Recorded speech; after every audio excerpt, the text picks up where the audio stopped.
Bonjour à tous et bienvenue sur ma chaîne Couteau Pliant. Aujourd'hui je vais vous présenter un couteau qui est le Beaucaire Plus Frelon.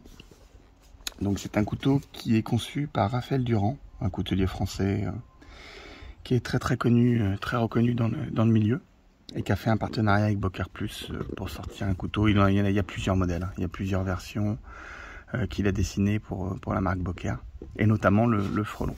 Donc vous le recevez dans une belle boîte, toujours chez Beaucaire. Vraiment, ils mettent vraiment l'accent sur le packaging qui est vraiment de très bonne qualité.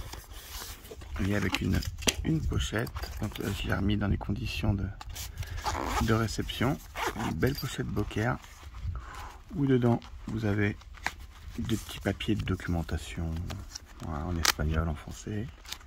Une petite clé également pour éventuellement dévisser les plaquettes ou redresser les roulements.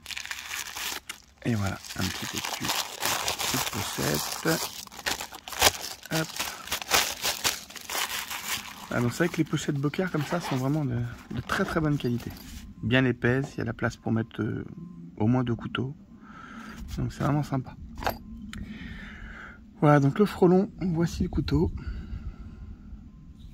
Donc c'est un couteau avec une lame en acier VG10. Donc c'est un super acier pour le quotidien. Un acier qui coupe très bien, qui est facile à aiguiser. Donc qui est vraiment très bien pour un couteau d'essai, un couteau de poche. Donc ça c'est une forme de lame Bowie. Avec une finition satinée. Et vous avez un manche en G10. Donc G10 noir avec des liners orange. Moi j'aime bien, ça met une petite couleur. C'est assez à la mode en ce moment, les teintes orange, il y a pas mal de marques. C'est vrai que j'aime bien le rendu. Voilà, le manche a également une finition donc noir satiné. Voilà, et donc la lame, vous avez du jimping ici. Donc c'est vrai que pour la tenue du pouce, pour faire des appuis, c'est vraiment bien. Puis je trouve que ça donne toujours un petit design sympa.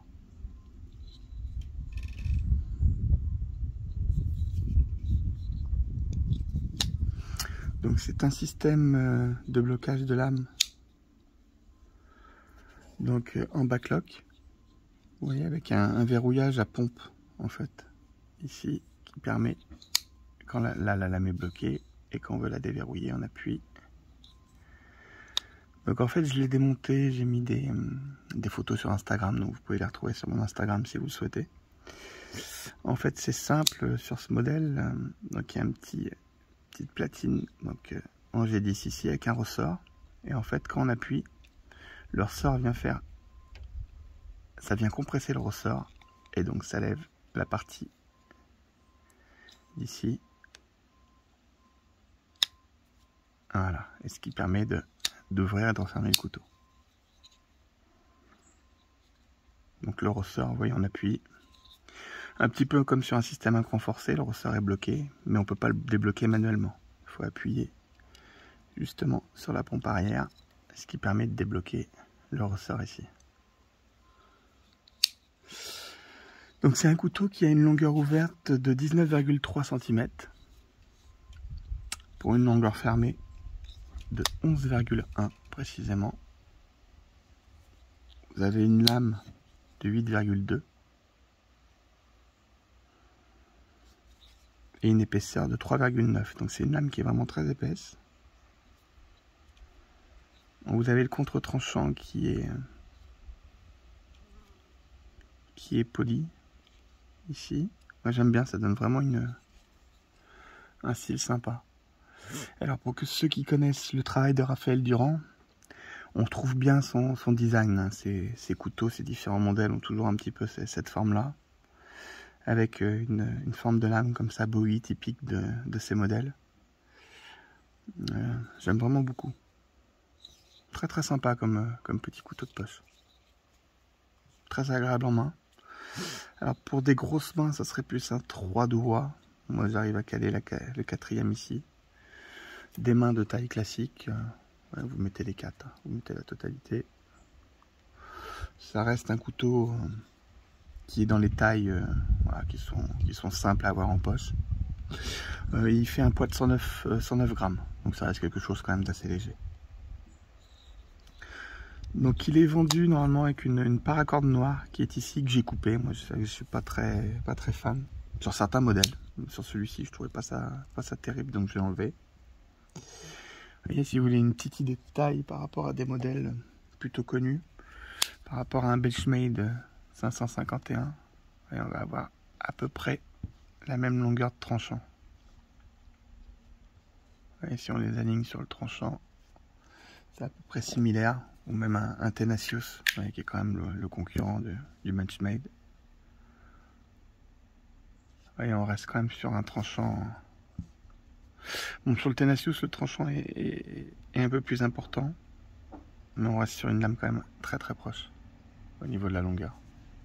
Ça reste dans les mêmes gabarits en fait, même gabarit de couteau. Donc en fait c'est un couteau donc, que vous trouvez alors notamment à la coutellerie Tourangelle à 92,50 en ce moment. C'est le prix que j'ai payé. Et eux, les frais de port sont gratuits. Donc c'est vrai que c'est intéressant. Je l'ai trouvé à 87,95 pardon, sur coutellerie.com, un site que je connais pas. Mais il y avait des frais de port de 5-6 euros, donc au final c'était plus cher. Et après j'ai trouvé sur beaucoup de sites, Knife & Tools, je crois il est à 105 euros en promo en plus. Il monte même jusqu'à 115, donc je crois qu'actuellement là où il est le moins cher, c'est chez la coutellerie Tourangelle, à 92,50. Pour moins de 100 euros, vous avez quand même un couteau qui est de très bonne qualité, avec une lame parfaitement centrée. Bon, chez Boker, il n'y a pas de souci généralement. Quelque chose de très solide, un mécanisme qui est vraiment bien au point. Une lame avec un super tranchant. Donc j'ai dit, c'est quand même un acier qui est bien pour ça, qui est facile à affûter. Voilà, donc ça reste d'après moi un très bon couteau quand on aime, bien sûr, quand on aime ce design. Mais encore un Boker qui est vraiment très bien réalisé comme toujours. Voilà, donc en tout cas je vous remercie d'avoir regardé cette vidéo et puis je vous dis à très bientôt et prenez surtout soin de votre famille et de vous. À bientôt.